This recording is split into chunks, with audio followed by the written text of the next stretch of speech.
All right, so we're diving deep today into how Howard University, like, totally revamped their assessment process. Yeah. They brought in storytelling, to really, like, understand student learning outcomes. It's pretty fascinating how they did it. I know, right?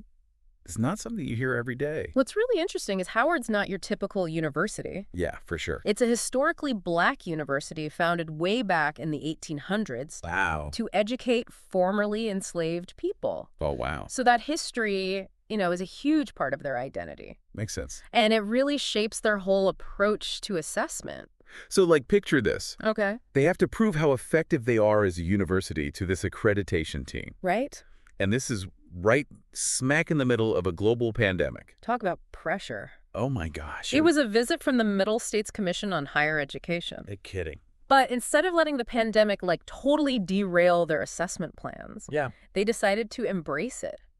Really? Yeah, they saw it as an opportunity to, document how everyone adapted, Oh. faculty, staff, students, everybody. Wow. It became less about checking off boxes Yeah. and more about capturing, a really crucial chapter in their story. Interesting. So they had this whole framework, though. Right. They called it storying and storytelling. Mm-hmm. Sounds a little jargony. Yeah, it does a bit. But the concept itself is actually pretty simple. Okay. Think of it this way. The pandemic, that's the story. With the setting. Yeah, exactly. The backdrop for everything else. Okay, got it. So then what's story? Storying is like weaving a tapestry. Okay. Instead of looking at assessment data as these isolated points, Right. they wanted to connect them Okay. and create a more complete narrative. I see. They moved away from that kind of checklist approach Yeah. and encouraged departments to share their experiences. Oh, cool. The good, the bad, and the ugly. Like the whole picture. Yeah, a more holistic view. So less did you hit this specific target? And more. Tell me what happened. What you learned. Precisely. How you grew from it. Yeah, they even started using different data sources. Like what? Well, for example, presentation slide decks. Oh, interesting. They were full of context and insights that you Ah. might miss with traditional assessments. Wow. I never thought of slide decks as data. You see, data's everywhere. Okay, that's cool. Yeah. But what about this storytelling piece? Storytelling is all about bringing everyone into the story, Okay. making them part of the assessment process. You mean like getting people involved? Exactly, invested in it. Interesting. So Howard involved faculty committees in telling their assessment journey. During that big visit. Yeah, the Middle States visit. Makes sense. But here's the really cool part. Okay. They brought the students into the narrative too. The students. How? They had a student essay contest. The contest. Yeah. What was it about? Students had to reflect on where they really learned and achieved Howard's institutional learning outcomes. Those are the key skills. Yeah, the knowledge they want every graduate to have. I get it. They ask them, where did your aha moments happen? Ooh. I bet those essays were amazing. They were. Learning happens everywhere, right? Not just in class. Exactly. And the essays showed that students shared these powerful stories. About. Learning and growth, things that happen in student affairs, athletics, community engagement, even on-campus jobs. Wow. It revealed how deeply Howard's mission is woven into student life. So it wasn't just feel-good stories. Right. It was actual data. Valuable data. They provided these rich, qualitative insights into how students were developing competencies. So they learned stuff in unexpected ways. Sometimes, yeah. Ways that traditional assessments might have missed. That's incredible. It sounds like the contest gave students a real voice. It did. And it showed them how their experience is connected to those bigger learning goals. Okay, so we've got story, the setting, Right? storying, weaving it all together, Mhm. and storytelling, bringing everyone in. But how did this actually make their assessment process better? That's the key question, isn't it? It allowed them to go beyond simple metrics Oh, and capture a more nuanced understanding of student learning. I see. But there's another layer to this story. Oh, really? Let's hear it. Remember how we were talking about how Howard was going through some technology changes? Oh, yeah? At the same time as all this? With like the new systems and everything? Yeah, they were implementing a new learning management system, Canvas, Mm-hmm. and a new student information system, Bison Hub. Right. Yeah. So like on top of everything else. Yeah, it was a lot going on. Did those systems affect their ability to gather all the student stories? Well, there were definitely some bumps in the road. Like what? especially with the transition to Canvas. Oh, yeah. What had Some to occur? technical glitches, Oh. particularly when programs needed to access course evaluation data. Oh, man, that's a pain. It was kind of like trying to bake a cake Okay. while the oven's still preheating. Not ideal. Not at all. But it sounds like they worked through it. Oh, they did. And those challenges actually helped them in a way. Yeah. They identified areas where they could improve their data management processes. So a learning experience. Yeah, for sure. It was a learning curve, but they navigated it. Okay, so they adapted. Kept the focus on gathering those insights. Exactly. What about Bison Hub?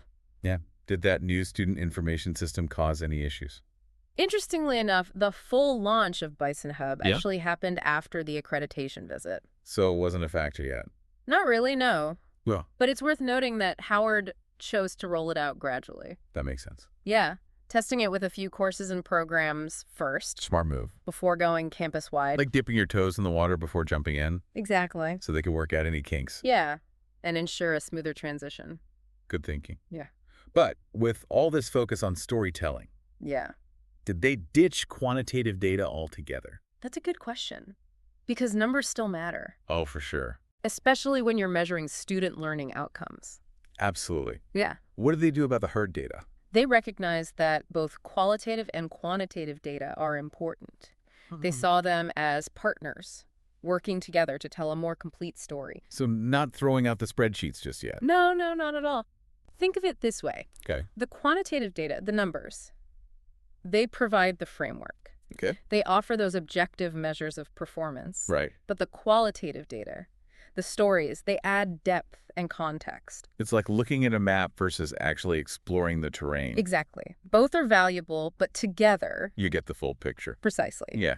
So how do you think this played out in their presentations to the accreditors? Oh, good question. What did they do? Remember those faculty committees we talked about? Yeah. They weren't just sharing heartwarming stories. Oh, okay. They were using data to back up their claims. So they had the receipts. They did. Yeah. They had the numbers to show that their approach was working. Data and stories. Right. Working together. In perfect harmony. That's impressive. And they weren't afraid to weave personal experiences and reflections into their presentations. I bet that made them more engaging. Oh, absolutely. It's all about connecting with your audience on a human level. Right, not just hitting them with facts and figures. It's like that saying, people will forget what you said. But they'll never forget how you made them feel. Exactly. And that's the power of storytelling. Creating those emotional connections. Yeah, it makes information more memorable. More impactful. Absolutely.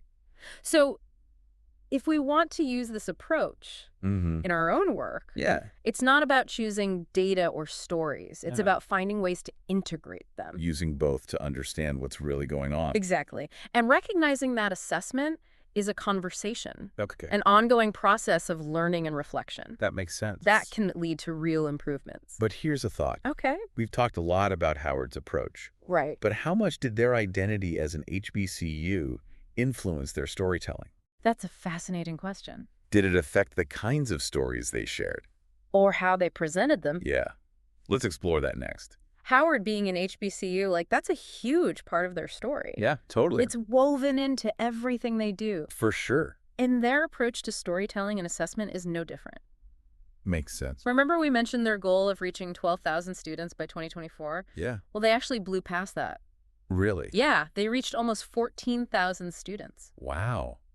That's incredible. It really speaks to their legacy and their appeal. Definitely. But that kind of growth has got to come with some challenges too, right? You're absolutely right. How do you maintain quality and make sure every student has a meaningful experience? Right, when you're growing that fast. Exactly. Yeah, That's where assessment becomes even more important. I see. Howard knew that to keep that legacy of excellence going, they needed a really solid assessment process. Oh. One that could capture all those diverse needs and experiences of their students. So it was about more than just what they were learning in the classroom. Right. It was about assessing the whole Howard experience. Everything. Academics, student life, community engagement, campus, culture. The whole shebang. Exactly. And understanding how all those pieces fit together. To help students succeed. Precisely. Remember how we talked about their emphasis on program review? Yeah. That was all about connecting the dots. Between what? What students were learning, how effective the programs were, and how resources were being used. So it really shows how assessment goes way beyond just numbers. It really does. It's about understanding people's lives, Yeah. their goals, their contributions. And acknowledging that historical and cultural context. Right, because Howard's story is one of resilience, Yeah. determination, and a commitment to social justice. Absolutely. And those values are everywhere at Howard. They even show up in their approach to assessment, It's pretty inspiring to see how they embraced all those challenges. especially during the pandemic. Yeah, they use them as a chance to reflect, adapt, and grow. They didn't shy away from the tough questions, Nope. They examine their practices. and they did it all while honoring their unique identity and mission. That's right. They didn't try to fit into some cookie-cutter model. They forged their own path, They created an approach that truly reflected who they are what they believe in. and the power of their story. This has been a really eye-opening deep dive. It has. We've learned so much about how Howard transformed assessment. bringing in storytelling. Yeah, creating a more engaging, insightful, and meaningful way to understand student learning. It's amazing how narratives can do that. Shed light on complex issues Forge connections. and drive real change. Absolutely. So as we wrap up, here's a question for you to ponder. Okay. How could you use storytelling to enhance assessment in your own work? Ooh, that's a good one. What are your stories of learning growth and impact? Take some time to think about it. Yeah, the journey doesn't end here, It's an ongoing process. of discovery and exploration. Who knows? Your stories might just inspire a whole new way of thinking about assessment. That's the power of a good story. It really is.